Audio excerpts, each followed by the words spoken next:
Buenos días a todos. Como todos sabemos, actualmente en todo el mundo se está viviendo un problema de salud pública que está azotando prácticamente a todas las naciones. Esto es el llamado COVID-19, que es una pandemia que, como todos sabemos, se inició en China, en la ciudad de Wuhan. Esto ha traído varios problemas en cuanto a la infraestructura hospitalaria de todas las naciones, ¿sí? Saturando los sistemas de salud y finalmente provocando varias muertes a nivel mundial. Para este caso, nosotros vamos a hacer una presentación en donde va dirigida a todos los profesionales de la salud que se encuentran inmersos con este problema. Vamos a hablar de vía aérea, manejo de vía aérea en pacientes con COVID. Vamos a hacer una simulación para la intubación endotraqueal que se requiere para estos pacientes. Y finalmente vamos a hablar un poco de la ventilación mecánica. Para ello le damos la palabra a la doctora Luz Hernández. Buenos días a todos. En esta ocasión vamos a hacer una revisión en relación a lo que es el manejo de la vía aérea en el paciente diagnosticado o con sospecha de COVID-19. Dentro de los objetivos principales ante esta pandemia, en el entendido en que todo el personal de salud tengamos la probabilidad de tener un contacto o tener la necesidad de dar manejo avanzado a la vía aérea, dentro de los objetivos principales vamos a hacer un recordatorio de los criterios para una evaluación correcta de la vía aérea, poder hacer una intervención de manera correcta y oportuna ante un escenario de vía aérea en pacientes con diagnóstico, ya sea de sospecha o certeza por COVID-19. Es importante además hacer una unificación de criterios en los procedimientos, procurando primeramente la seguridad del personal de salud y del paciente, y hacer finalmente hincapié en el uso correcto de los equipos de protección individual con el objetivo de disminuir la propagación del SARS-CoV-2 y el riesgo de contagio entre lo que es el personal expuesto. De manera breve vamos a hacer un recordatorio en cuanto a las escalas principales de la evaluación de la vía aérea en todos los pacientes. Recordemos que lo ideal va a ser que podamos hacer esta evaluación ante un paciente con sospecha o con certeza de diagnóstico. Sin embargo, también debemos de partir del hecho de que en algunas situaciones tendremos que hacer abordajes de la vía aérea de manera urgente. Dentro de la evaluación de la vía aérea hay que incluir diferentes situaciones. Las características principales de cada paciente que podemos tener a la mano, estamos en la escala de Malampati, que viene en 4 grados, clase 1, clase 2, clase 3, clase 4, y esta se va a hacer una evaluación al pedirle al paciente que sentado en posición sedente, abra la boca sin sacar la lengua, y vamos a evaluar las diversas características que se presentan.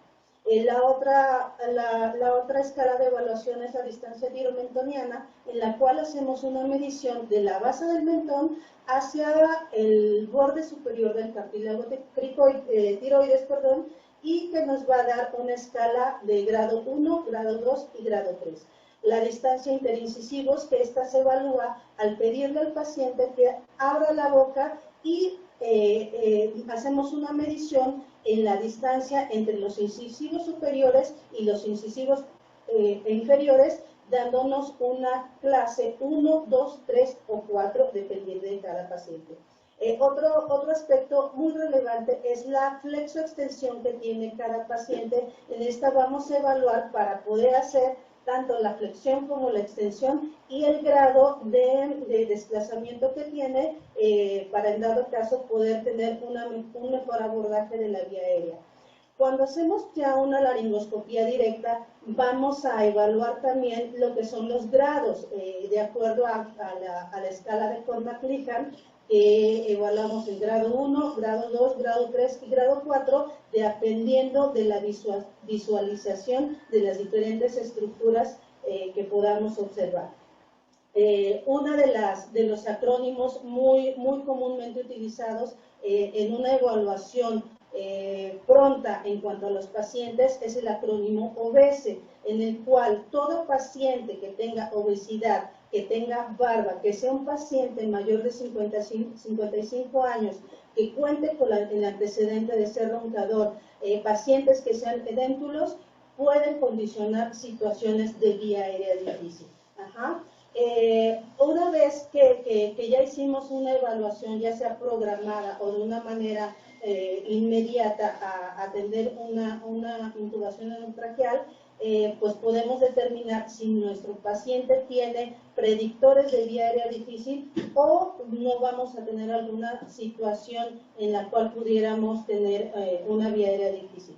Entonces, derivado de esto, vamos a conceptualizar la vía aérea difícil. Es aquella situación clínica en la cual un personal entrenado experimenta dificultad en la ventilación con mascarilla facial, en la intubación endotraqueal o en ambas. Esto tiene o intervienen en estos diversos factores, tanto del paciente como del ambiente clínico, las habilidades y preferencias del operador, y es importante determinar que la vía aérea difícil puede ser reconocida o no reconocida. Reconocida cuando nosotros ya hicimos una evaluación, determinamos que tiene ciertas características que nos van a dar una vía aérea difícil, y la no reconocida, que a pesar de no tener criterios de vía aérea difícil, al hacer la laringoscopía nos damos cuenta que tenemos dificultad. Afortunadamente la incidencia de intubaciones difíciles es baja, vamos del 1 al 4%, y dentro de este porcentaje, el porcentaje de intubaciones fallidas es del 0.13 al 0.3, es decir, que este porcentaje mínimo debe determinar en una vía aérea quirúrgica o desafortunadamente en el deceso del paciente. Aquí vemos unas imágenes en el cual, en la primera, vemos que la distancia piromentoniana es muy corta, es decir, menos de 6 centímetros, nos va a condicionar que la tráquea sea muy anterior, y es muy posible que con esta sola imagen del paciente determinemos que vamos a tener una problemática a la hora de intubar. En la segunda imagen vemos un paciente con cuello corto, con obesidad, que también son factores predisponentes para determinar una vía aérea difícil. Ahora, hablando de la ventilación difícil, que es un concepto totalmente diferente y probablemente el más temido. A la ventilación difícil se le conoce como la incapacidad de mantener una saturación de oxígeno mayor del 90% o de revertir signos de ventilación inadecuada, con mascarilla a presión positiva y oxígeno al 100%. Por parte de la Sociedad Americana de Anestesiología, la refiere como la imposibilidad por el anestesiólogo, que en este sentido somos el personal que tenemos más habilidad para realizar las intubaciones, de proveer una adecuada ventilación por uno o más de los siguientes problemas. Uno, el inadecuado sellado de la máscara, la excesiva pérdida de gas o excesiva resistencia al ingreso o egreso de gases frescos. Vamos a enfocarnos a 3 factores principalmente para una ventilación adecuada o inadecuada. Uno es el incremento en el tejido blando, es decir, pacientes que tengan macroglosia, como los pacientes con síndrome de Down, o alguna otra patología, que tengan hipertrofia amigdalina, que por alguna situación ya se haya hecho más de uno o dos intentos de intubación y condiciona un edema de la vía aérea, las respuestas fisiológicas per se, como la presencia de laringoespasmo, broncoespasmo o una anomalía que tenga ya el paciente como tal.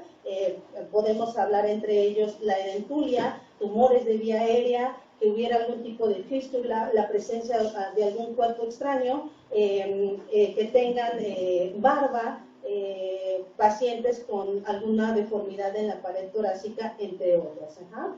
Entonces, derivado de todo esto que ya comenté, vamos a determinar que los predictores de vía aérea difícil los podemos evaluar desde antes.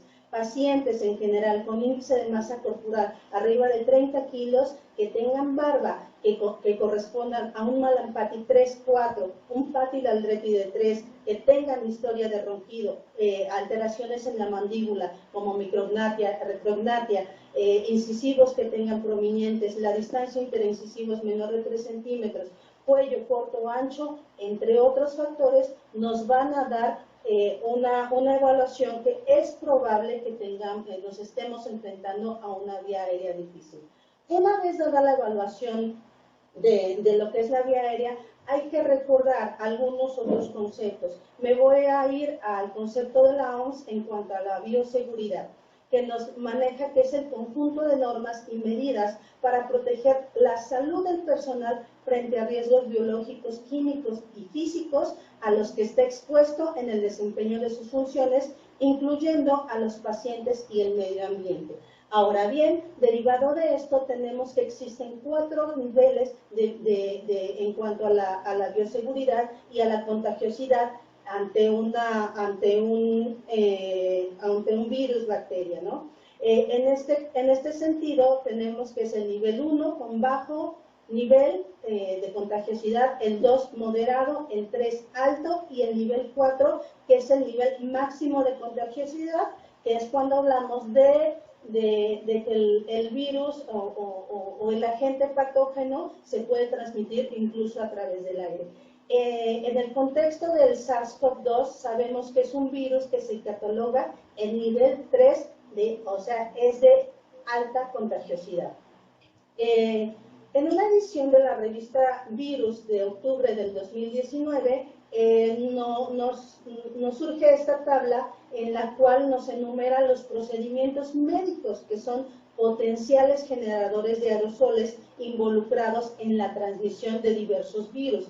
En específico, hablando del SARS-CoV-2, vemos que esta es la situación. En procedimientos en los cuales retiramos broncoscopías, hacer reanimación cardiopulmonar, ventilación no invasiva, estamos refiriéndonos a CPAP, BiPAP, la intubación endotraqueal, cualquier tipo de ventilación manual, la inducción de esputo, el tratamiento nebulizador, la cirugía láser y la succión son procedimientos que van a tener una gran cantidad de generación de aerosoles. Es por eso que la atención de la vía aérea tiene que ser prioritaria y tiene que hacerse de la manera más correcta para evitar esta transmisión de aerosoles.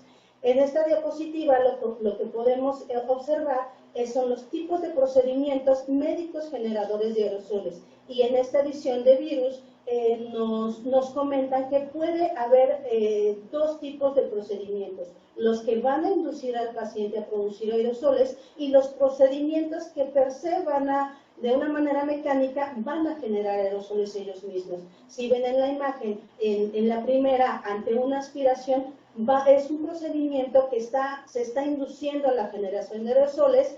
Cuando hacemos la ventilación, también hay una generación de aerosoles, ¿no? Entonces, durante todo el proceso de intubación y ventilación, son situaciones que constantemente van a ser generadores de aerosoles.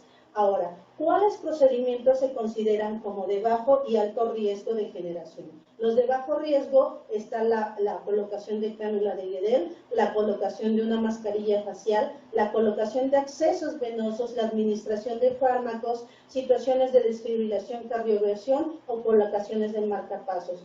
Al contrario, en los procedimientos catalogados como alto riesgo son toda la aerosolterapia, la intubación endotraqueal, la ventilación manual, la ventilación mecánica no invasiva, la aspiración de secreciones, broncoscopía y muy importante recalcar el hecho de las desconexiones constantes de los circuitos ventilatorios siempre son generadores de aerosoles. Es decir, en estos pacientes lo importante es evitar al máximo este tipo de desconexiones. La pronosupinación y el hecho de dar maniobras de RCP son generadores de aerosoles y por lo tanto necesitamos utilizar el equipo de protección individual de manera correcta. Dentro del manejo de la vía aérea en el paciente con diagnosticado o con sospecha de COVID-19, es importante, como todos, asegurar la ventilación y esto va a depender tanto de las características del paciente, la disponibilidad de equipos y la destreza de cada operador. Ajá. En este caso, los pacientes con COVID-19 que están calificados como un riesgo 3, es importante recalcar la seguridad del paciente, la colocación correcta del equipo de protección individual, el manejo de la vía aérea que sea de preferencia por personal calificado y entrenado en este tipo de pacientes, y contar con protocolos establecidos y diseñados por el personal que tenga mayor experiencia para la atención de pacientes con infecciones por agentes con nivel de bioseguridad número 3. Ajá. Ahora, cuando por alguna situación requerimos hacer el abordaje de la vía aérea, ya sea por parada cardiovascular, por un peligro inminente en cuanto a la vía aérea, que haya distrés respiratorio, que tengamos datos específicos de hipoxemia, lo ideal es que la abordemos de una manera bien establecida, ¿no? Que lo podamos preparar, no que sea de emergencia, eso sería lo ideal, ¿no? Dentro de las recomendaciones que hacen las diferentes sociedades de anestesiología es que hagamos una revisión previa antes de abordar la vía aérea. Hay algunos acrónimos como el OMAS-VADA, en la cual nos hace un repunte en cuanto a recalcar la O, si tenemos la fuente de oxígeno, el M, todo el monitoreo, que tengamos personal que nos va a ayudar, porque la recomendación es que sea por lo menos 2 personas las que estén involucradas en la intubación endotraqueal, que haya la succión y que esté funcional, que haya ventilador disponible, el manejo de la vía aérea, todos los dispositivos para vía aérea. Lo ideal es que tengamos videolaringoscopio, sin embargo, si no lo tenemos, con un laringoscopio convencional, y tener dispositivos de rescate. El tener todos nuestros fármacos que vamos a requerir y los accesos intravenosos disponibles y permeables. Ahora bien, en cuanto a la intubación endotraqueal, vamos a hacer el recordatorio de cómo se hace. Sabemos que es el proceso a través del cual se introduce un tubo en la tráquea para poder ventilar al paciente. Puede ser oral, puede ser nasal, y tiene que ser a través del videolaringoscopio, el laringoscopio, y tiene que ir acompañada de una pseudoanalgesia y una parálisis muscular adecuada. El material equipo, básicamente lo que ya había repuntado hace rato, oxigenación, todo el equipo para vía aérea, cánulas, videolaringoscopio, laringoscopio, tubos endotraqueales, buggies de intubación, y es muy importante recalcar que el paciente con COVID-19, lo ideal es que tengamos el acceso a filtros bacterial viral que van a ir tanto en la entrada de inspiratorio como en el expiratorio, y además agregar un filtro EPA en lo que es la entrada de la mascarilla facial, con la finalidad de evitar la contaminación de nuestros ventiladores o disminuir al máximo. El tipo de inducción que se requiere para el manejo de pacientes con COVID-19 se sugiere que sea la inducción de secuencia rápida. ¿Esto por qué? Recordamos que mencioné que es el proceso que va a condicionar más generación de aerosoles. Entonces, al hacer una inducción rápida, minimizamos el tiempo de apnea y vamos a evitar una ventilación que nos condicione esta generación de aerosoles. Se hace con una oxigenación previa de 3 a 5 minutos con la ventilación normal del paciente y con una FiO2 al 100%. También se sugiere que pudiera indicarse 8 respiraciones profundas al paciente. Sin embargo, como son pacientes que van a tener probablemente tos, lo ideal es que sea con la pura oxigenación con la mascarilla 3 minutos antes. A partir de allí, contando los 3 minutos, vamos a contar el momento cero, que es cuando vamos a hacer como tal la inducción. Se sugiere que sea una pseudoanalgesia, es decir, administración de opioides. En este caso el más común que tenemos es el fentanil en sus dosis de 3 a 5 microgramos por kilo. Posteriormente vamos a hacer una inducción. La inducción puede ser con diferentes fármacos, puede ser propofol, etomidato, ketamina, tiopental, en un paciente estable o digamos programado en dado caso para un proceso quirúrgico, podríamos hacerlo con propofol si no hay ninguna contraindicación. Sin embargo, en el paciente inestable, la recomendación es que se haga con etomidato en las dosis indicadas. Y finalmente, un relajante neuromuscular de corta acción que puede ser succinilcolina, tener la precaución o tomando en consideración que este eleva los niveles de potasio o en su defecto rocuronio.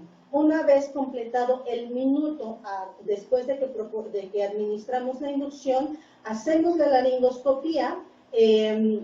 Se hace la laringoscopía, recuerden que hay que meterlo con la mano izquierda, se toma el laringoscopio de la comisura bucal, de izquierda a derecha se desplaza la lengua, se introduce el laringoscopio, se monta la punta del laringoscopio en la valécula o directamente en la epiglotis, si habláramos de una hoja recta. Si es necesario algún tipo de maniobra, como la maniobra de Burke, para visualizar bien la glotis, introducimos el tubo endotraqueal con la mano derecha en las cuerdas vocales hasta la marca correspondiente, retiramos el laringoscopio y aquí es un paso muy importante en estos pacientes. Se hace primero el neumotaponamiento antes de hacer cualquier ventilación. De esta manera vamos a evitar la dispersión de todos estos aerosoles. Una vez que hacemos el neumotaponamiento, se conecta inmediatamente al circuito ventilatorio y se inicia la ventilación. A diferencia de una ventilación normal, hasta este momento es que nosotros, ya sea por capnografía o auscultación, vamos a determinar si estamos en la posición correcta. Estas son maniobras que nos pueden ayudar para una visualización mejor de la vía aérea. La extensión, ya sabemos, la posición de olfateo para la alineación de los ejes. En pacientes obesos se sugiere la posición de rampa, de tal manera que podamos alinear el lóbulo de la oreja con el borde anterior del esternón para tener una mejor visualización. Dispositivos como la colocación de la cánula de Guedel, la cual tiene una forma específica para colocarla, que la vamos a ver en la demostración, la colocación de la mascarilla facial para una adecuada ventilación y que sea del tamaño correcto, y la forma de cómo vamos a realizar ese tipo de ventilación, en dado caso, ayudarnos con una tracción mandibular para lograr esa ventilación adecuada. Finalmente, quiero recordarles que todo el personal médico debemos de estar enfocados a dar tratamiento oportuno a estos pacientes para disminuir el grado de contagiosidad entre nosotros mismos y entre la población en general. Uno de las sociedades de anestesiología también nos presenta este acrónimo, el Stop COVID, básicamente para alrededor de lo que es el manejo de la vía aérea. En cuanto a asegurar la vía aérea, es importante recordar que en estos momentos son momentos de trabajo en equipo, de organizar de acuerdo a las competencias que tengamos cada uno. Es importante hacer una preparación adecuada de todos los dispositivos que vamos a utilizar, hacer un checklist, si es necesario un segundo checklist, optimizar la hemodinámica de la hemodinamia y la oxigenación, vigilar siempre, se recomienda que la atención a la vía aérea tenga que ser por lo menos por 2 personas, y entonces entre nosotros hacer esa vigilancia de colocación y retiro del equipo de protección individual, un sistema integrado de evaluación y manejo de vía aérea, y como todo, de esto vamos aprendiendo también al final hacer un debriefing como tal para poder dar puntos de vista, ver errores, ver aciertos y mejorar las condiciones o la participación en un siguiente paciente.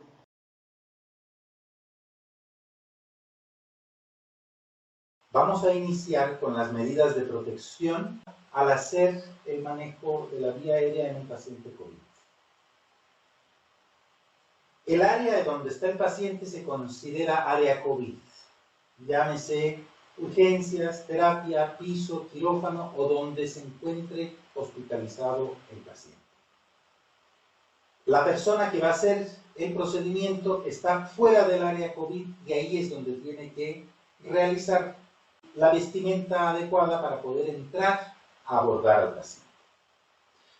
El material que se requiere para ello es un par de botas, un primer par de guantes, una bata, un cubrebocas N95, gogles, gorra y un segundo par de botas.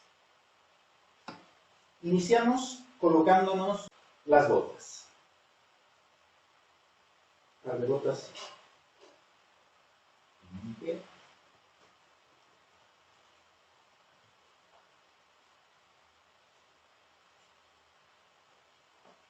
Vamos.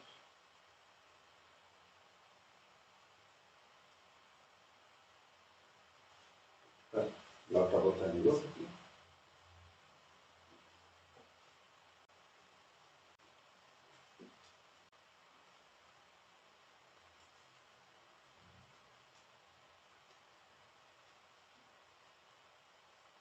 Vamos.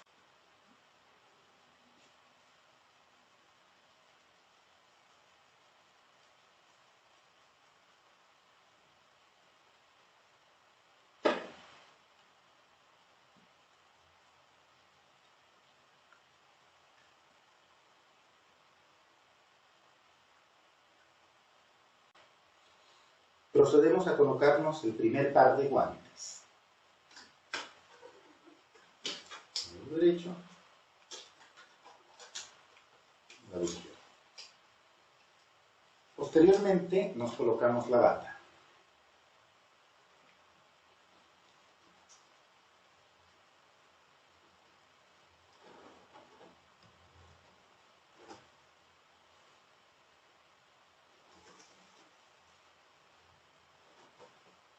Si tenemos una ayuda que nos pueda anular la bata, la solicitamos.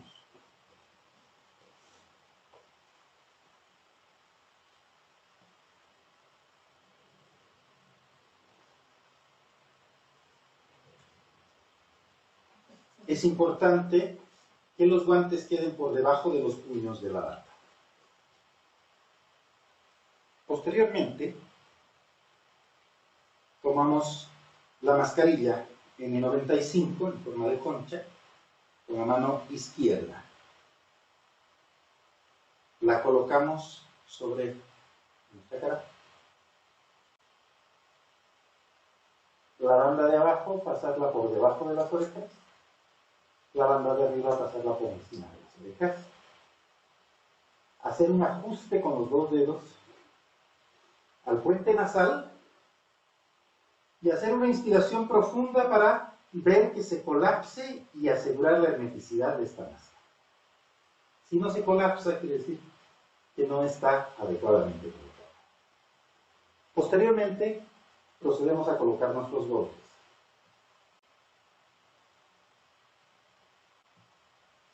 A continuación, la gorra, de tal forma que la gorra cubra todo el cuero cabelludo y las orejas. Y finalmente, nos colocamos los segundos pares de guantes. De tal forma que el segundo par de guantes esté por encima de los puños de la bata.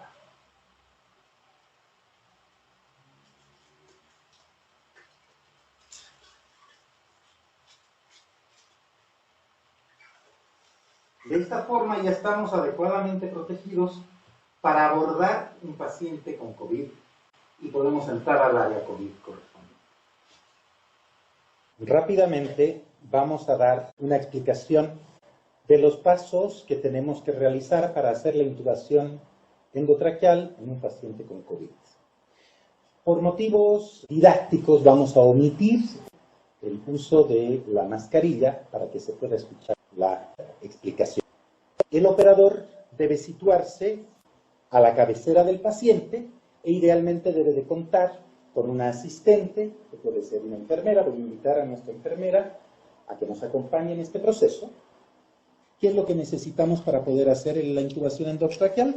Necesitamos tener un laringoscopio, ya sea de hoja curva o de hoja recta.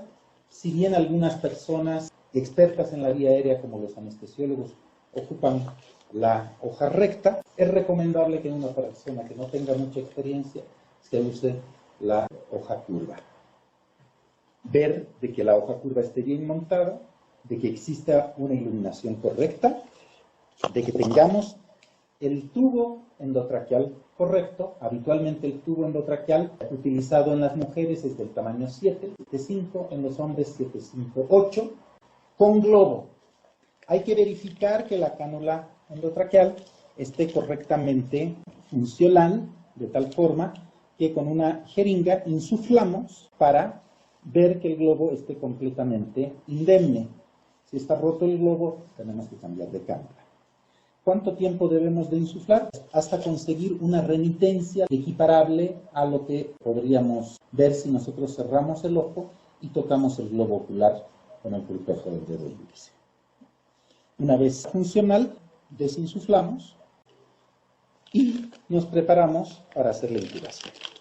Después de que el paciente ha sido sometido al protocolo de sedoanalgesia y eventualmente relajación muscular, procedemos a permeabilizar la vía aérea. Y para eso se hace una maniobra básica, que es bajar la frente y elevar el mentón. Eventualmente, en algunos pacientes que tengan problemas de la columna cervical, se puede hacer una subluxación mandibular. Ya logrado esto, se debe despejar la vía aérea, y para eso contamos con un sistema de aspiración tipo Yankauer, que nos puede ayudar a retirar todas las secreciones, eventualmente algún cuerpo extraño, remover prótesis dentales y cualquier cosa que nos pueda obstruir el proceso de la intubación. Una vez que el paciente ya tiene la vía aérea despejada, para poder mantener abierta se usa este dispositivo, que es la cánula orofaringea, o también llamada cánula de Guedel. Las dimensiones de la cánula de Guedel van de 8 al 10 y la forma de elegirla es midiendo la distancia que hay entre la comisura labial hasta el ángulo de la mandíbula para elegir el tamaño apropiado. Existen varias formas de poder insertar esta cánula de Guedel, cuyo principal objetivo para mantener permeable la vía aérea es evitar que la lengua obstruya la vía aérea y nos produzca un problema respiratorio. La técnica más utilizada es colocando la cánula de Guedel de tal forma que su concavidad mire hacia arriba en contra de la concavidad del paladar, y la introducimos de tal forma que con ella bajamos la lengua, tocamos el paladar y una vez que tocamos el paladar la giramos 180 grados para mantenerla colocada en su posición. De esta forma ya tenemos la vía aérea despejada y permeabilizada en forma temporal. Ya con el paciente sedado y eventualmente relajado, retiramos la cánula de Guedel, hacemos una segunda aspiración de las secreciones para asegurar de que tengamos buena visibilidad. Ya una vez conseguido eso, con la mano izquierda tomamos el laringoscopio de hoja curva. Acuérdense que la hoja curva debe ir siguiendo la curvatura del paladar para llegar a la vallécula y engancharse sobre ella. La vallécula es el espacio que está comprendido, este fondo de saco que está entre la base de la lengua y la epiglotis. Se procede a traccionar, ya una vez enganchada la vallécula, hacia adelante y hacia arriba para visualizar la vía aérea sin palanquear, para evitar lesiones dentales. Y finalmente introducimos el tubo endotraqueal bajo visualización directa a la vía aérea. Cuando ya está dentro de la vía aérea, retiramos la guía. Es recomendable siempre para la gente que no tiene mucha experiencia usar la guía y proceder a inflar el globo bajo los mismos parámetros que habíamos hablado de la remitencia correspondiente para producir la neumooclusión. Ya que el tubo esté en posición correcta, podemos retirar el embú y conectarlo al ventilador mecánico previamente una fijación. Esas son las recomendaciones básicas para hacer las maniobras en una intubación endotraqueal. Doctor, vamos a iniciar la secuencia de retiro del equipo de protección. Les recuerdo que el primer paso es colocarnos del área sucia. ¿Estamos colocados en el área sucia, doctor? Sí, este es el área COVID y vamos a ingresar al área no COVID que está por fuera. Ok, doctor. Entonces continuamos, vamos a desinfectar los guantes de extremo con solución alcoholada, doctor, por favor.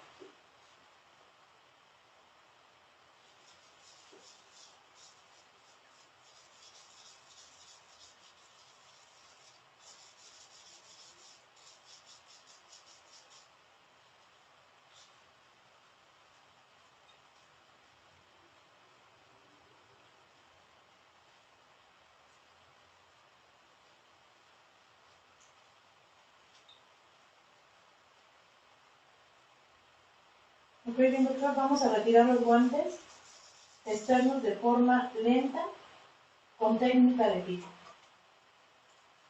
Evitando generalmente aerosoles, por favor, desecharlos en el área determinada, revisando inmediatamente la integridad de los guantes. Nos vamos a desinfectar nuevamente los guantes con solución alcoholada.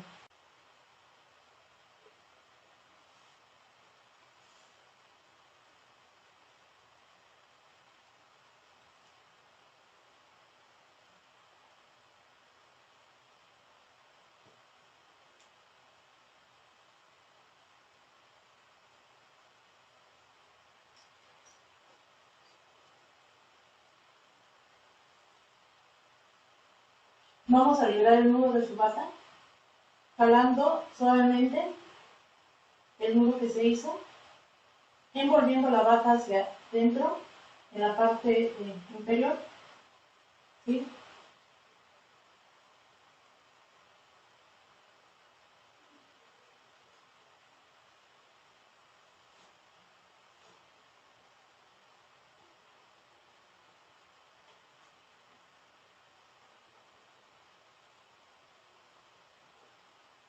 Y vamos a desecharla en el recipiente correspondiente.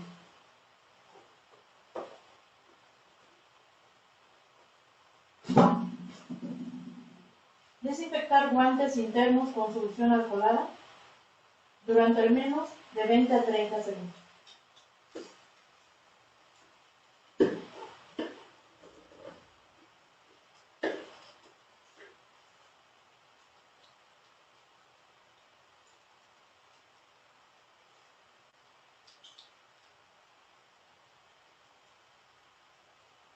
Vamos a continuar retirando el gorro, inclinando la cabeza hacia adelante, tomando con las manos por la parte posterior, cuidando de que el extremo mismo no toque su piel. Y lo vamos a desechar en el recipiente adecuado. Nuevamente nos desinfectamos los guantes internos con solución alcoholada durante 20 a 30 segundos.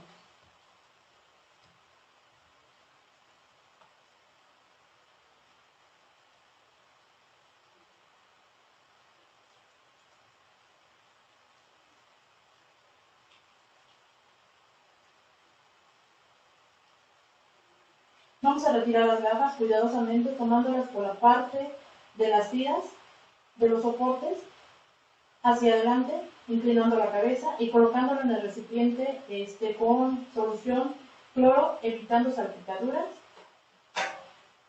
Muy bien. Desinfectar nuevamente los guantes internos con solución alcoholada. Recordemos que eso se tiene que hacer por lo menos 30 segundos.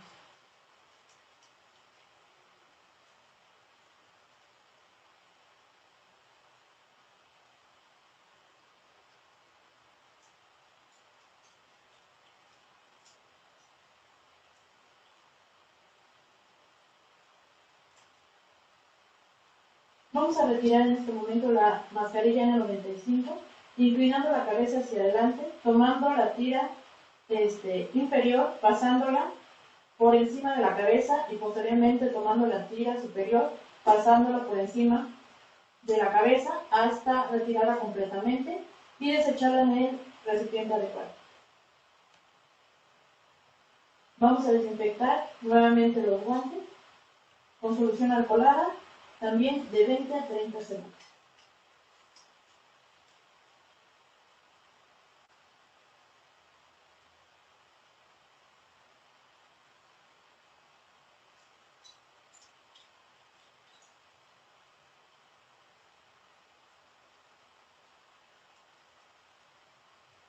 En este momento vamos a retirar cuidadosamente las botas, cuidando que, que no se pise en la zona. Va a colocar la bota que ya se retiró el pie en la zona limpia y posteriormente retiramos hasta completarse y estar en la zona limpia. Muy bien.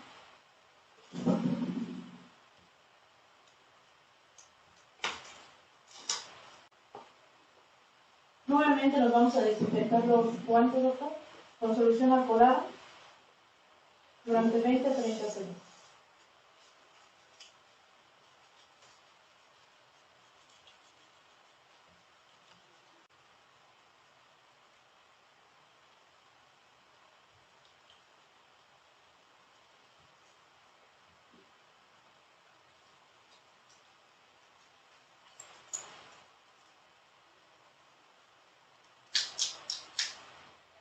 Nuevamente vamos a retirar ya los guantes con técnica de pico, cuidando de no tocar la parte externa.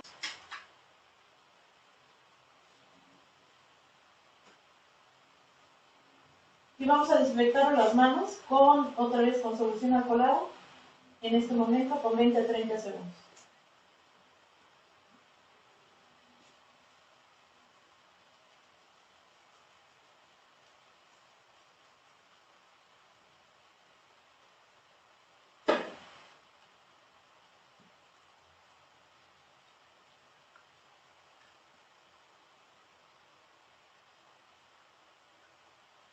Terminamos, doctor, con las técnicas de bioseguridad con los pacientes de COVID-19.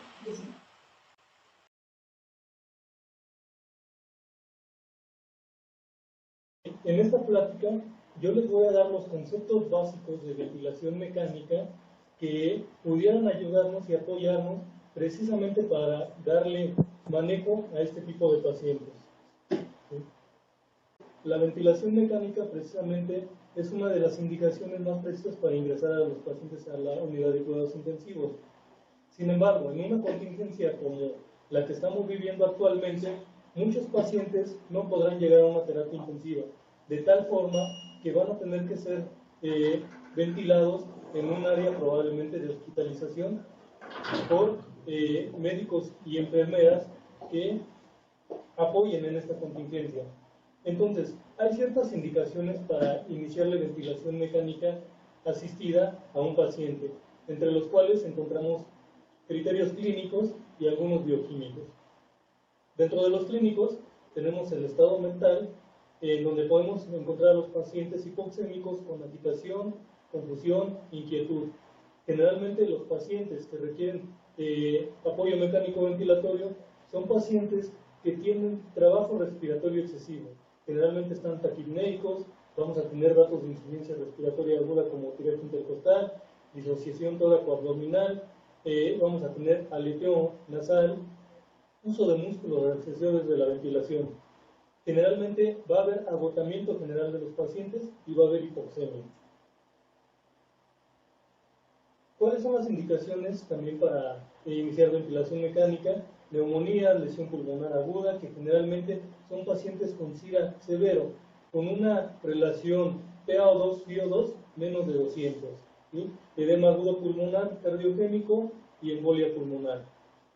Aumento del trabajo respiratorio, pacientes con asma, con EPOC, aumento de las necesidades de la ventilación minuto, como pacientes con acidosis metabólica, fracción incrementada del espacio muerto, y algunos criterios gasométricos, como son presión arterial de CO2 mayor de 60 milímetros de mercurio, presión arterial de oxígeno menor de 60 milímetros de mercurio, pH menor de 7.25 y algunas otras relaciones como la relación PO2-FiO2.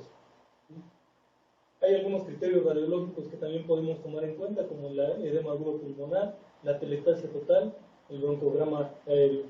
Sin embargo, para fines prácticos y para fines de personal que tal vez no tenga tanto contacto con pacientes críticos, pues una mnemotecnia rápida y fácil de aprender son los criterios de la regla de los 50, en donde podemos de manera rápida nosotros valorar a un paciente que tenga requerimientos de ventilación mecánica. Entre ellos se encuentra la presión arterial de oxígeno menor a 50 milímetros de mercurio, presión arterial de CO2 mayor a 50 milímetros de mercurio y frecuencia respiratoria entre 30 y 50 respiraciones por minuto. Esos son criterios sencillos y rápidos en donde nosotros podríamos valorar si un paciente tiene requerimientos de ventilación mecánica. Ahora, una vez que nosotros identificamos al paciente y ya lo tenemos incubado de acuerdo a los criterios y a las técnicas y habilidades que comentó la doctora Luz Hernández en su plática, pues vamos a tener que conectar a un paciente a la ventilación mecánica. ¿Sí? Para conectar a un paciente a ventilación mecánica, pues como primera parte necesitamos saber qué es un ventilador mecánico. Un ventilador mecánico es un aparato que por diversos sistemas proporciona cíclicamente presión en la vía aérea, suficiente para vencer las propiedades elásticas tanto del pulmón como de la caja torácica.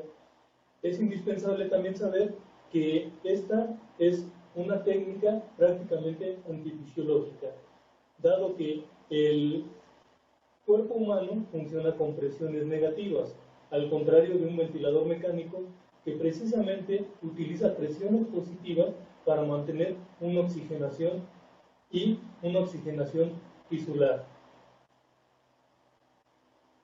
Entonces, la ventilación mecánica, ¿cómo se define? La ventilación mecánica es el paso respiratorio o el paso del esfuerzo respiratorio y el trabajo respiratorio del paciente al ventilador. Al contrario, cuando nosotros hablamos de retiro de la ventilación mecánica, es al contrario, es el paso del trabajo respiratorio del ventilador al paciente. De tal forma que la ventilación es la entrada y salida de aire de los pulmones. Y la ventilación mecánica es el producto de la interacción entre un ventilador y un paciente. Dentro de las constantes que debemos de tener en cuenta son el volumen, el flujo, la presión y el tiempo, que son las variables a considerar durante todo el proceso de la ventilación mecánica. Ahora, ¿cuáles son los objetivos de la ventilación mecánica en SIDA? En SIDA estamos hablando que es la máxima expresión de daño pulmonar, y esto generalmente está dado en pacientes COVID, que son pacientes que desafortunadamente los más graves evolucionan con un SIDA grave, ¿sí? En donde vamos a tener un edema agudo pulmonar no cardiogénico, ¿sí? Y que requieren medidas de protección pulmonar y ventilación mecánica, probablemente a altas presiones para mantener una oxigenación correcta a nivel tisular. Entonces, los objetivos de la ventilación mecánica es asumir el trabajo respiratorio. Ya les comentaba, el que asume todo el trabajo respiratorio prácticamente es el ventilador mecánico. Reclutar los alvéolos colapsados, mejorar la distribución del volumen corriente, mejorar la oxigenación, conservar la ventilación alveolar para cubrir las necesidades metabólicas del enfermo. De tal forma que todos estos pacientes que requieren ventilación mecánica a altas presiones generalmente tienen presiones transpulmonares altas, ¿sí? Y esto nos puede conllevar a lesión pulmonar asociada a la ventilación mecánica, que son complicaciones propias de tener a un paciente ventilado. Sin embargo, durante esta presentación vamos a hacer mención de ciertas medidas de protección pulmonar precisamente para evitar estas lesiones. Actualmente la ventilación mecánica pues son cursos enteros, no solamente algunos minutos, sino son cursos extensos de varios días.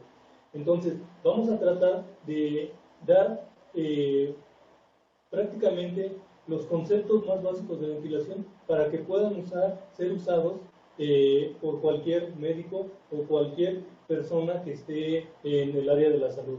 Entonces, ¿cuáles son los logros de la ventilación mecánica? El reposo ventilatorio, dificultar la formación de atelectasias, estimular el drenaje linfático intersticial, controlar la concentración de oxígeno de forma exacta y modificar la relación perfusión de los pacientes. Hay ciertas estrategias que les había comentado. Las estrategias principales son evitar las presiones alveolares altas al final de la expiración, promover una adecuada presión al final de la expiración para evitar el colapso alveolar y evitar cofactores capaces de inducir lesión pulmonar asociada a la ventilación. En los últimos años ha habido grandes avances en la ventilación mecánica.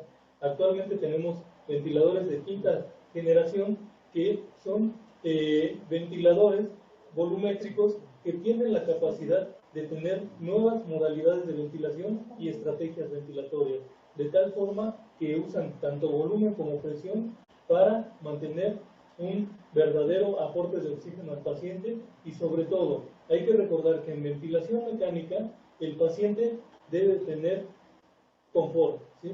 Es decir, el paciente nunca debe de estar luchando contra el ventilador, ¿sí? Ahora, ¿cuáles son los parámetros más básicos para la programación de la ventilación mecánica? Hay que recordar que si bien es cierto que hay ventiladores de última generación y ventiladores que tienen una infinidad de modos ventilatorios, pues prácticamente los conceptos básicos nunca van a cambiar, ¿sí? Los ventiladores tienen modalidades por volumen y por presión, ¿sí? Y algunos mixtos. Entonces, para recordar esto, también es importante comentarles que tenemos modalidades de ventilación controlada, asistida y espontánea, ¿sí? Que en un momento los vamos a ver. Entonces, los ventiladores actuales tenemos la característica de que son ventiladores volumétricos y que tienen una ventilación por presión y volumen. Entonces, de tal forma que nosotros podemos ventilar a un paciente con ambas características. Los ventiladores más modernos ocupan todos los mismos principios básicos, ¿sí? Y generalmente tienen los mismos parámetros a programar, ¿sí? Entonces, ¿cómo yo programo un ventilador mecánico? ¿Sí? Entonces, tenemos de forma inicial las modalidades clásicas y que son prácticamente las modalidades convencionales, que son controlado por volumen o por presión, ¿sí? En el caso de volumen, nosotros lo que vamos a programar principalmente es el volumen corriente, ¿sí? Sabemos que el volumen corriente en una persona normal, en una persona sana, es alrededor de 500 mililitros, ¿sí? Dado esto, nosotros en ventilación mecánica usamos el volumen corriente de acuerdo al peso corporal. Nosotros llegamos a calcular entre 6 y 8 milímetros por kilogramo de peso. De tal forma, en un paciente de 70 kilogramos estaríamos calculando un volumen corriente de 420 a 480 milímetros de mercurio, ¿sí? Otro parámetro a identificar y a valorar dentro de la ventilación mecánica es la frecuencia respiratoria. Hay que recordar que en ventilación mecánica a lo que vamos es precisamente a que el paciente tenga ventilación lo más fisiológica posible, de tal forma que la ventilación en cuanto a frecuencia respiratoria la vamos a programar de 12 a 18, que es más o menos lo fisiológico, que obviamente va a haber ciertas modificaciones dinámicas que vamos a ir teniendo conforme a nuestros parámetros clínicos y bioquímicos. Entonces, la relación inspiración-expiración va completamente relacionada con el ciclo ventilatorio. Hay que recordar que el ciclo ventilatorio normal dura 3 segundos, 1 segundo de inspiración y 2 segundos de inspiración, de tal forma que la relación inspiración-expiración va a ser de 1 a 2. ¿Sí? En el caso de la presión control, nosotros lo que vamos a programar es una presión inspiratoria para llegar a un volumen corriente objetivo, de tal forma que nosotros también vamos a tener de 6 a 8 milímetros de mercurio por kilogramo de peso para llegar a un volumen corriente objetivo. Entonces, tenemos que monitorizar siempre la frecuencia respiratoria, el volumen por viento, el flujo y la presión meseta, ¿sí? Que precisamente estas presiones nos las va a dar el ventilador mecánico. Entonces, lo primero que vamos a programar es el volumen corriente, ¿sí? El rango generalmente es de 5 a 10 mililitros por kilogramo, aunque la tendencia actual nos refiere que se deben utilizar volúmenes bajos entre 6 y 8 mililitros por kilogramo de peso y tener una cierta hipoventilación alveolar con el objetivo de no sobredistender el alveolo. Recordemos que el alveolo, ¿sí?, es la unidad funcional pulmonar, de tal forma que cuando nosotros sobredistendemos el alveolo, tendemos a provocar un estrés stretch, que finalmente va a provocar un cizallamiento y va a provocar que haya liberación de factores proinflamatorios y nos va a provocar mayor daño pulmonar, de tal forma que nosotros siempre debemos de pensar en que el paciente lo debemos de tener con medidas de protección pulmonar que más adelante vamos a comentar, ¿sí? La frecuencia respiratoria ya les había comentado que es una frecuencia respiratoria lo más fisiológica posible, ¿sí?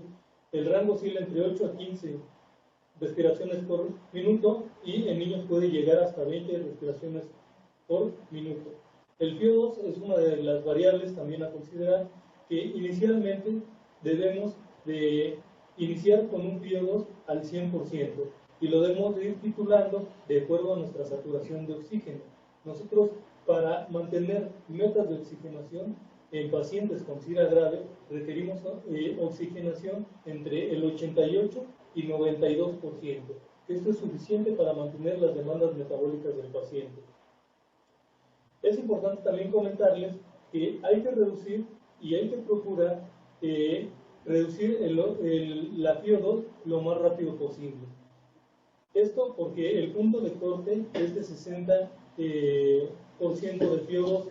El 60%, mayor requerimientos a 60%, se correlacionan con lesión pulmonar y toxicidad por oxígeno. Esto nos provoca mayor liberación de radicales libres y mayor daño a la membrana alveolar, de tal forma que estos pacientes con requerimientos altos también llegan a tener mayor daño por toxicidad por oxígeno. Otra de las variables que vamos a determinar es el flujo inspiratorio. El flujo inspiratorio va entre 40 y 60 litros por minuto. El inicial debe ser superior al volumen inspiratorio pico del paciente y puede llegar a 100 litros por minuto en algunas situaciones de demanda extrema. Las presiones respiratorias no debemos de sobrepasar los 35 centímetros de agua de presión pico y una presión meseta menos de 30 milímetros de mercurio. La relación inspiración-expiración ya les había comentado que es 1 a 2, sin embargo, en pacientes con hipoxemia severa, hipercapnia grave, pueden llegar a requerir relaciones inversas, es decir, 1 a 1 o 2 a 1, 3 a 1, dependiendo de la evolución clínica de los pacientes. Ahora, ya les comentaba, tenemos modos ventilatorios básicos. Entre ellos tenemos los modos controlados.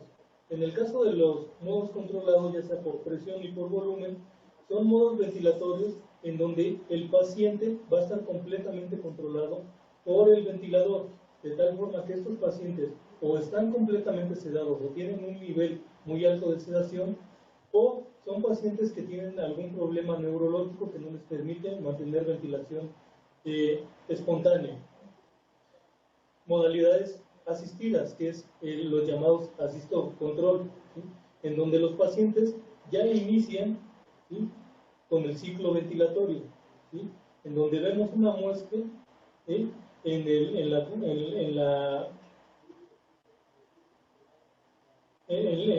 la línea recta, en la línea basal cero, por debajo del mismo. Presiones, modos ventilatorios que son mixtos, en donde combinamos y sincronizamos ventilaciones espontáneas con ventilaciones del ventilador. Y finalmente, modalidades espontáneas como el CEPAP, que es en donde el paciente inicia con el ciclo ventilatorio y termina el ciclo ventilatorio. En el caso del modo controlado, es un modo de ventilación mecánica con presión positiva en el que el respirador entrega un flujo de gas programado a una frecuencia determinada, ambos independientes de los esfuerzos del paciente. Como aquí lo vemos en las gráficas, el triángulo representa la programación que nosotros realizamos en el ventilador mecánico. La gráfica curveada es lo normal que se tiene en un paciente que está respirando por él mismo. Dentro de las indicaciones de una ventilación mecánica controlada, tenemos la disminución del impulso ventilatorio, que es pacientes con paro respiratorio, intoxicaciones por drogas, comas estructurales, muerte cerebral y necesidad de suprimir el impulso ventilatorio, como en el caso de anestesia general. Generalmente estos modos ventilatorios los usamos en pacientes con SIDA grave, que en el caso del COVID es una de las indicaciones más precisas. ¿Y qué es lo que vamos a programar? La VO2, el volumen corriente, la frecuencia respiratoria y el flujo. Dentro del VO2, generalmente nosotros tenemos que graduarlo de acuerdo a la evolución clínica del paciente. Ya les había comentado, iniciamos con 100% y lo vamos reduciendo de acuerdo a la saturación y de acuerdo a la PO2. Generalmente, una de nuestras metas más importantes es mantener una presión arterial de oxígeno entre 55 y 60 milímetros de mercurio y una saturación de oxígeno entre 88 y 92%.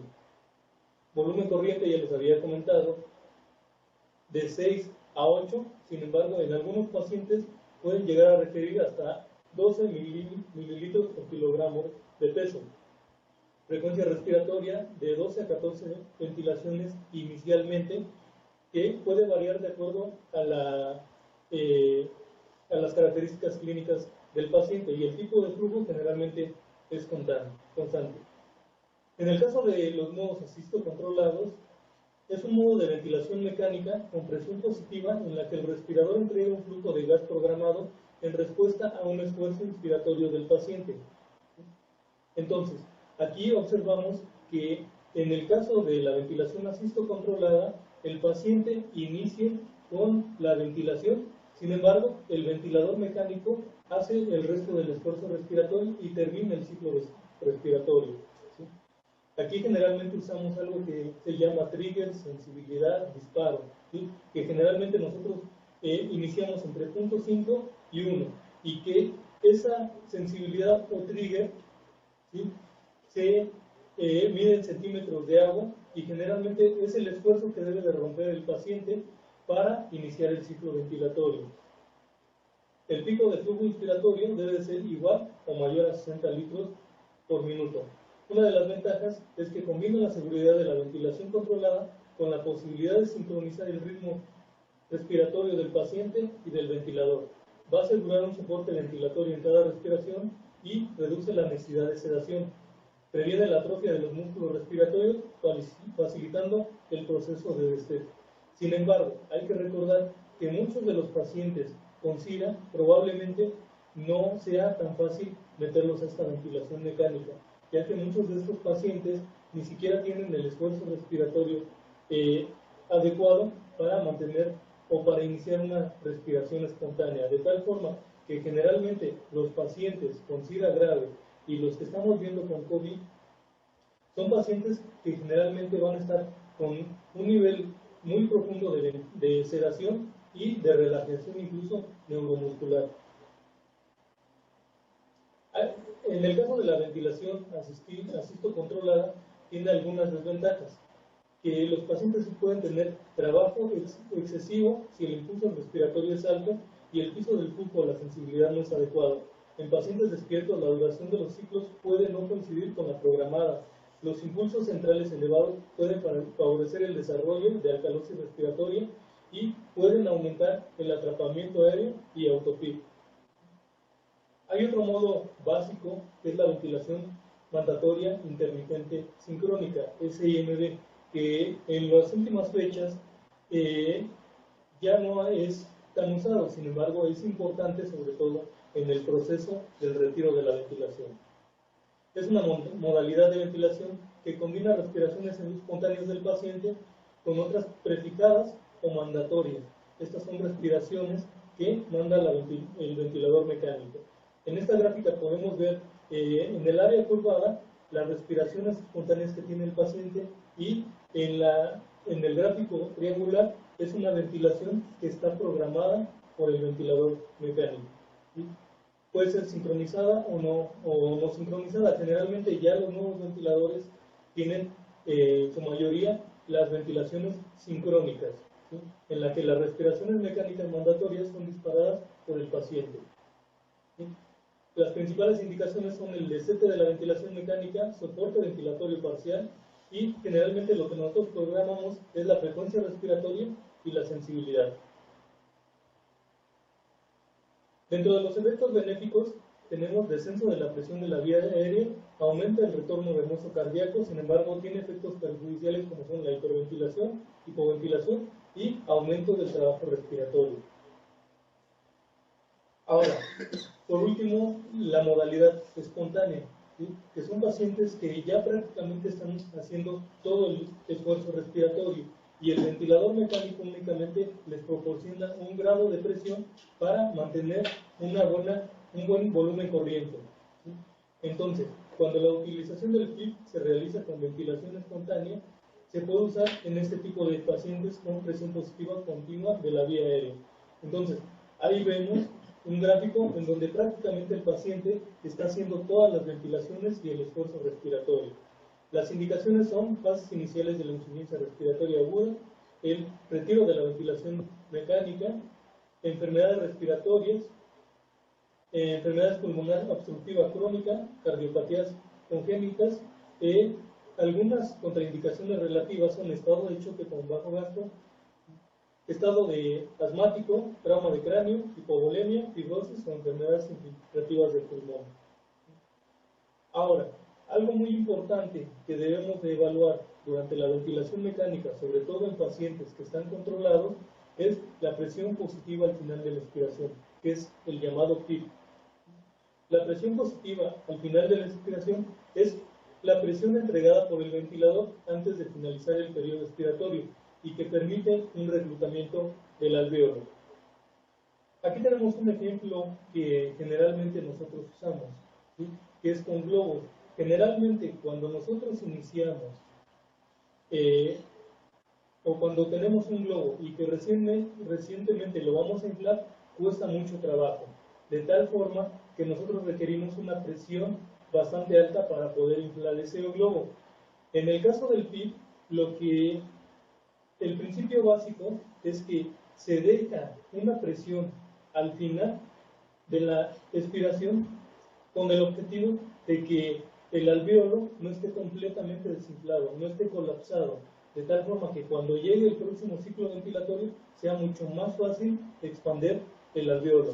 De tal forma que el PIP es la presión entregada por el ventilador antes de finalizar el periodo expiratorio y va a permitir el reclutamiento del alvéolo.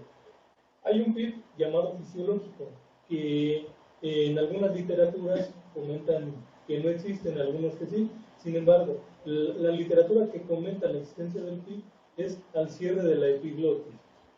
En el caso de ventilación mecánica, generalmente se recomienda un PIP entre 3 y 5 con el objetivo de mantener abierto el alvéolo. Generalmente cuando es mayor de 5 ya es un PIP terapéutico y el objetivo principal es reclutar el alvéolo. Esto con la finalidad de mejorar la distensibilidad estática y la dinámica, disminución de la perfusión en alvéolos no ventilados y de los pacientes,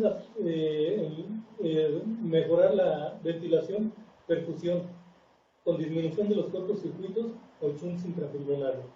Hay algunos efectos perjudiciales que generalmente se dan cuando las presiones positivas al final de la expiración son muy altas. Estos efectos perjudiciales generalmente son disminución del índice cardíaco, parotrauma, aumento de la hiperinflación dinámica y en algunos casos, cuando el PIB es mayor de 15, el descenso de la presión de perfusión cerebral. Generalmente lo vamos a indicar en hipoxemia severa cuando la PO2 sea menor de 50 milímetros de mercurio con una PO2 de 60 o más durante al menos 30 minutos. Cuando la presión arterial de oxígeno sea menor de 60, con una PO2 en un paciente que presenta infiltrado pulmonar difuso, en atelectasias lobales o segmentarias. Hay algunas contraindicaciones que vamos a tener. Las absolutas son enfermedades pulmonares obstructivas crónicas, cardiopatías congénitas, algunas relativas como el estado de choque, de bajo gasto, y algunos pacientes con daño pulmonar crónico. Entonces, nosotros para programar el PIB generalmente lo vamos a titular de acuerdo a las variaciones dinámicas del paciente. Es decir, nosotros lo vamos a titular de acuerdo a la evolución de las variables dinámicas, entre ellas el volumen corriente y las distensibilidades. Tenemos que valorar siempre la saturación de oxígeno, la PO2, las variables hemodinámicas como es la presión arterial y la frecuencia cardíaca.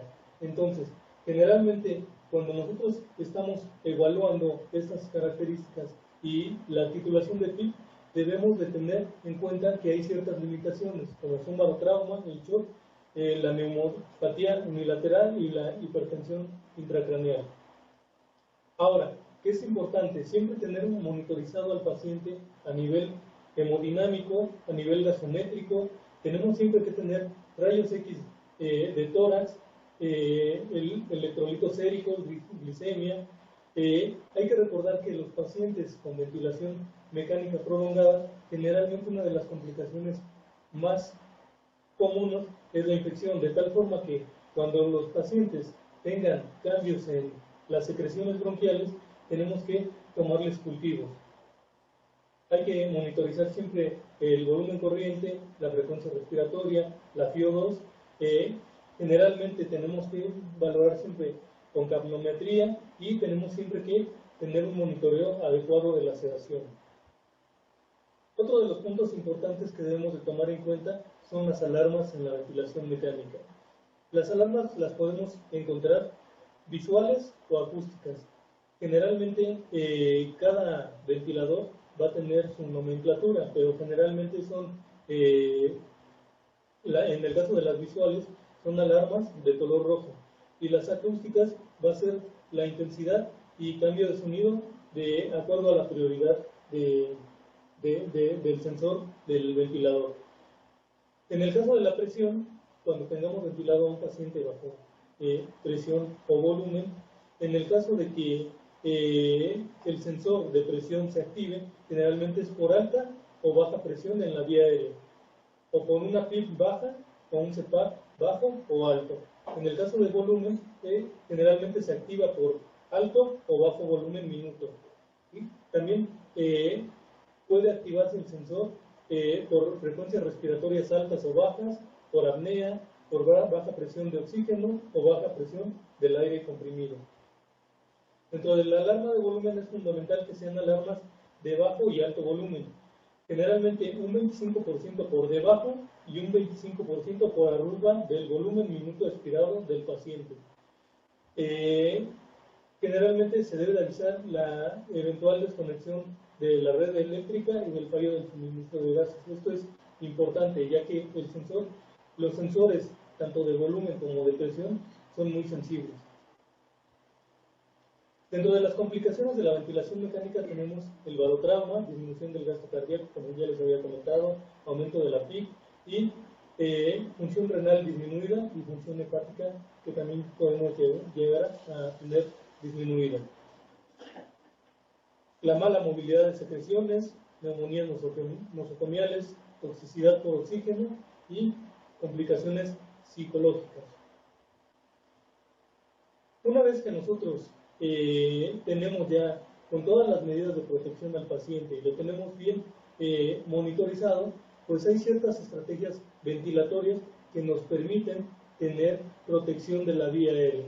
Si bien es cierto que la presión positiva y el PIB son factores para desarrollar complicaciones como barotrauma, biotrauma, politrauma, nosotros debemos de llevar a cabo ciertas estrategias para que el paciente tenga la mayor seguridad durante la ventilación mecánica. Entonces, siempre debemos de mantener estrategias ventilatorias que aseguren la protección pulmonar. Siempre debemos determinar el peso corporal ideal. Debemos de considerar la presión o el volumen de acuerdo a la situación clínica y a la experiencia del que va a iniciar la ventilación mecánica. El volumen corriente generalmente son volúmenes corrientes bajos, que van a ser de 6 a 8 mililitros por kilogramos de peso. Siempre debemos de ajustar de acuerdo a la presión plató, que la presión plató o la presión meseta deben de ser menor de 30 centímetros de agua. Frecuencia respiratoria para lograr un volumen minuto adecuado y mantener un pH entre 7.30 y 7.45.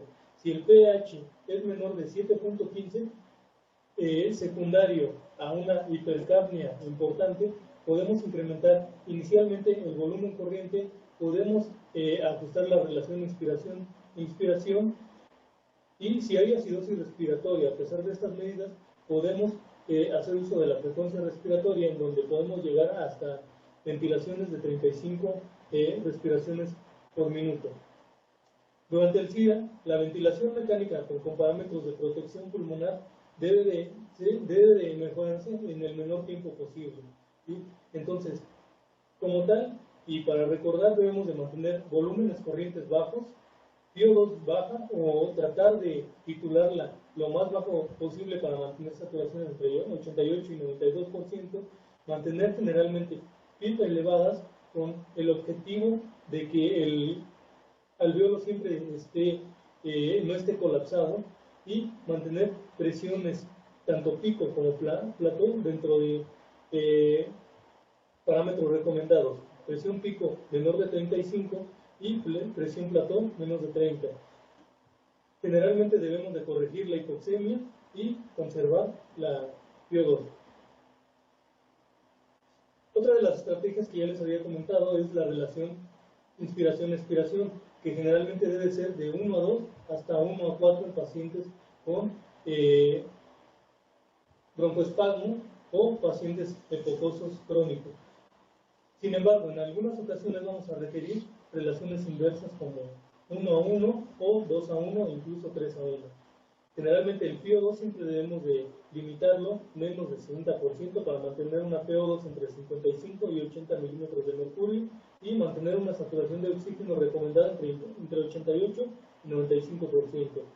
Y siempre mantener un PIB óptimo con mejoría de la distensibilidad pulmonar, siempre mantener la oxigenación, generalmente no llevar a un paciente a alteraciones hemodinámicas y el objetivo siempre va a ser reclutar el alveolo.